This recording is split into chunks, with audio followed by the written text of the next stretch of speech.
मध्य प्रदेश में उपचुनाव, मीटिंग खत्म, रणनीति पूरी। और देखिए, मोहन यादव, बीडी शर्मा और रामनिवास रावत, तीन चेहरे के इर्द गिर्द इस खबर को दिखाऊंगा।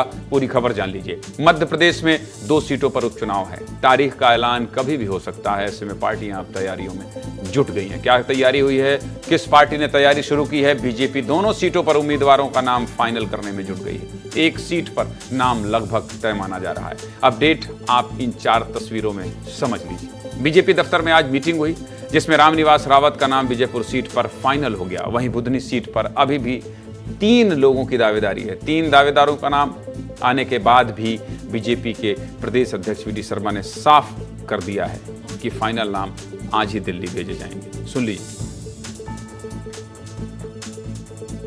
और हमारी बुधनी विधानसभा के 2 आगामी समय में उपचुनाव हैं। उन उपचुनावों के बारे में जो चर्चा करने की आवश्यकता थी, उन पर पूरी चुनाव समिति ने आज चर्चा की है। और चुनाव समिति के माध्यम से जो आवश्यक सुझाव आए हैं, उन सुझावों के आधार पर पैनल बना करके केंद्रीय नेतृत्व को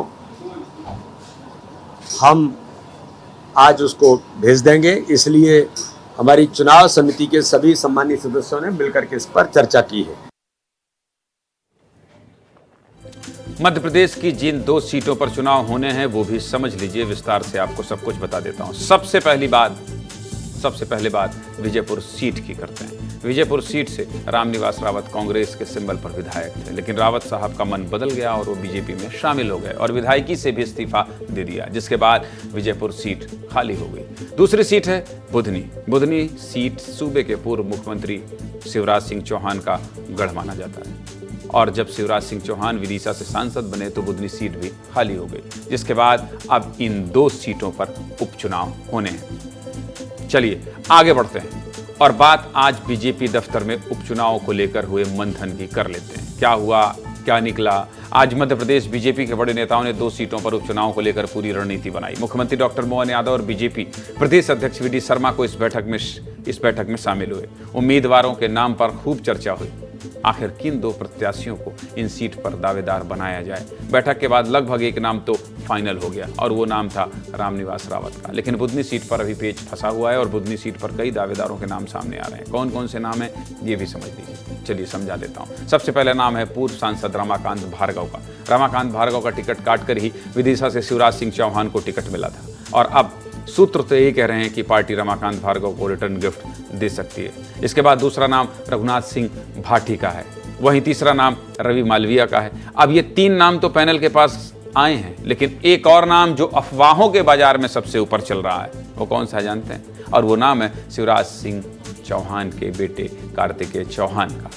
सूत्र बता रहे हैं कि 4 दिन पहले बुधनी विधानसभा क्षेत्र के मंडल अध्यक्षों ने पार्टी आलाकमान को एक लेटर लिखा और मांग की कि भाई ये शिवराज सिंह की सीट है, इस पर उनके बेटे कार्तिकेय चौहान को ही लड़ाना चाहिए।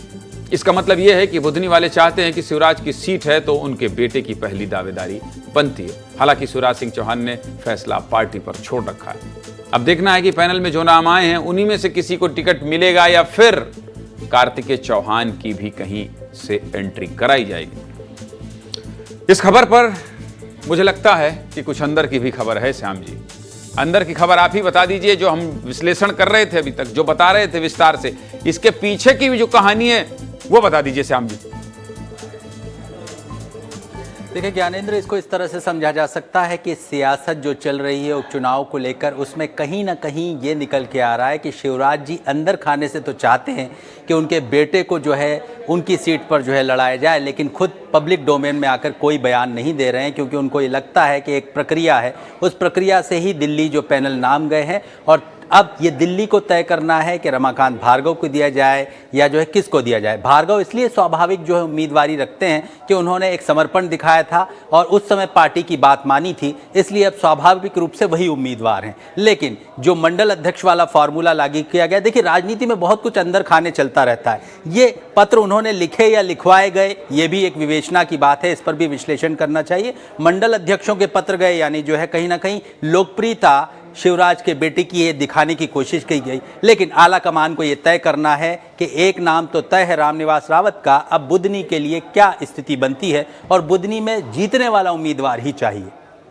जीतने वाला उम्मीदवार चाहिए। और शिवराज सिंह चौहान का जिक्र किया कि अगर मन में इच्छा भी है तो शिवराज सिंह चौहान पार्टी के अनुशासित सिपाही हैं। ऐसे में वो अपने हक की बात भी नहीं करेंगे और यही कहेंगे कि पार्टी आला कमान तय करे। अनुशासन ये कहता भी है। श्याम जी, बहुत शुक्रिया आपका ये अंदर की बात बताने के लिए, बहुत धन्यवाद।